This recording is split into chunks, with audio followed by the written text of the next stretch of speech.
Este video está destinado para los chicos de quinto año de secundaria.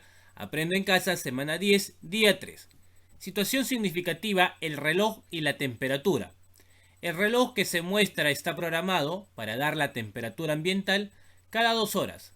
Luis ha estado anotando las temperaturas desde la madrugada, registrándolas en la siguiente tabla: hora, temperatura, grados Celsius.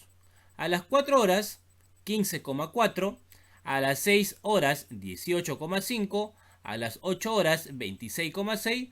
Y a las 10 horas, 32 grados Celsius. En función de esto, voy a responder las preguntas de la situación significativa. Pregunta A: ¿cuál es el promedio de las temperaturas entre las 8 horas y las 10 horas? Muy bien, a través de esa tablita, donde la hora que marca, o sea, las 8 horas, hay una temperatura de 26,6 y a las 10 horas una temperatura de 32. ¿Qué es lo que yo voy a hacer? Pues sacar el promedio. ¿Qué es el promedio, profesor? Es la suma de los datos entre la cantidad de datos. En este caso mi suma serían estas dos temperaturas y lo voy a dividir entre 2.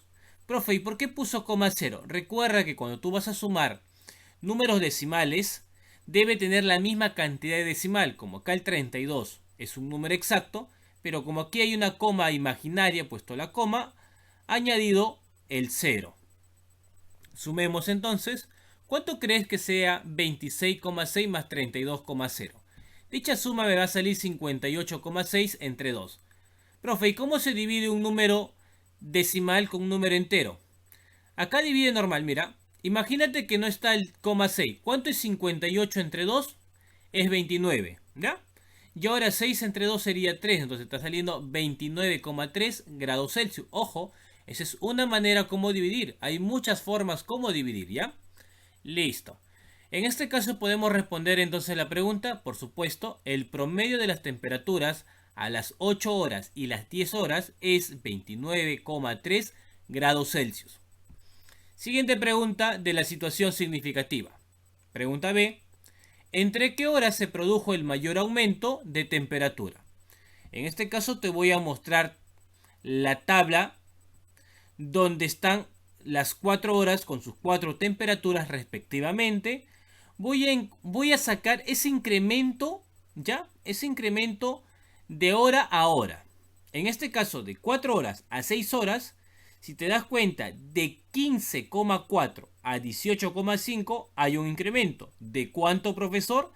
A ver, ¿cuánto sería el incremento? 3,1. ¿Cómo lo sacó? Pues te puedes poner a restar 18,5 menos 15,4 y vas a obtener este 3,1. De igual manera, hay un incremento. Restemos entonces 26,6 menos 18,5. ¿Cuánto me va a salir ese incremento? 8,1. Mientras, acá también he agregado el coma 0 para que tenga la misma cantidad de decimales. 32,0 menos 26,6 me va a salir un incremento de 5,4. Y como la pregunta me dice ¿dónde hubo el mayor aumento? Tú ya lo has visto, ¿sí o no? Es el 8,1. Eso quiere decir que en este intervalo de 6 horas a 8 horas. Doctor, ¿podemos ya responder la pregunta? Por supuesto. ¿Cuál sería la respuesta? El mayor aumento se produjo entre las 6 horas y las 8 horas. Vámonos a la C. Me dice: se sabe que al mediodía la temperatura es el doble de la que se registra a las 6 horas. Pregunta: ¿cuál es la temperatura al mediodía? Muy bien, en este caso me están diciendo que la temperatura del mediodía es el doble, o sea, voy a multiplicar por 2 a lo que se registró a las 6 horas. Quiere decir que al mediodía va a ser igual 2, ¿por qué? Por la temperatura que se registró a las 6 horas. ¿Cuánto fue? 18,5 grados Celsius. Profe, ¿y cómo se multiplica? Normal.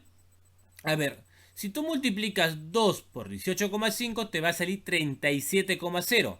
Pero ese coma 0 no lo voy a escribir, simplemente sale 37 grados Celsius. ¿Podemos responder entonces la pregunta? Por supuesto, la temperatura al mediodía es de 37 grados Celsius.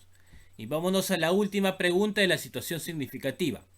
La D: ¿habrá otros valores de temperatura entre las 8 horas y 10 horas, ¿qué pasaría con el promedio? Propon dos medidas más en el intervalo y observa qué pasa con el promedio. ¿Ya? Correcto. En este caso me están diciendo habrán otros valores de 8 a 10. Por supuesto que hay, y hay muchísimos valores. Después me están diciendo qué va a pasar con el promedio. Ese qué pasaría puede ser que aumente, que disminuye o se mantenga. Y ahora me dice propon dos medidas más en el intervalo. Ya. En este caso, como verás, nosotros sabemos que a las 8 horas se marcó 26,6 y a las 10 horas se marcó 32 grados Celsius. Pero como me dice, propon dos medidas más, yo he agregado las 8 horas y media con una temperatura de 28,8 y a las 9 horas una temperatura de 30,6. Y justo acá respondo esta pregunta. ¿Habrá otros valores? Por supuesto, hay infinidades de valores, pero como solamente me dicen agrega 2, he puesto dos valores más. Pero también me dice, ¿qué pasaría con el promedio? Profe, y usted ha dicho que el promedio viene a ser la suma de datos o de cantidades entre el número de datos o el número de cantidades. Como son 4 números, me voy a poner a sumar esos 4 números. Acá agrego el coma 0 para que todos tengan un solo decimal y se respete la suma. Y lo voy a dividir entre 4 porque hay 4 datos. A ver, cuando voy a sumar 26,6 más 28,8 más 30,6 más 32,0, esa suma me va a salir 118,0. Pero el coma 0 no lo vamos a poner, ¿ya? ¿Por qué? Porque se sobreentiende. Entre 4. Se puede simplificar, correcto. 118 tiene mitad, que sería 59. El 4 también tiene mitad, que sería 2. Profe, 59 y 2 no tienen mitad. Eso quiere decir que al momento de dividir me va a salir con decimal. ¿Cuánto? 59 entre 2 me sale 29,5 grados Celsius. ¿Podemos responder entonces la pregunta de la D? Correcto, sería entonces... antes de responder me dice... Observa qué pasa con el promedio. Ya me estaba salteando. Ese qué pasa, te dije, puede ser un aumento, puede ser una disminución o puede ser que se mantenga. A eso lo llamamos variación. Si mi resultado me sale positivo, significa que esa variación ha aumentado o ha crecido. Si mi resultado me sale 0, quiere decir que la variación se mantiene. No ha pasado nada. Pero si mi variación sale negativo, quiere decir que ha disminuido, ¿ya? Entonces, ¿quién con quién vas a restar? Voy a restar el promedio nuevo, que es 29,5, con el promedio anterior. ¿Te acuerdas cuánto fue? 29,3. Restemos 29,5 menos 29,3, me sale 0,2 grados Celsius. Entonces, ¿qué pasó? Respondamos entonces, la temperatura promedio subió 2 décimos. Muy bien, si te gustó mi vídeo, déjame un poderoso like. Esta vez tu profesor Javier Pantoja se despide.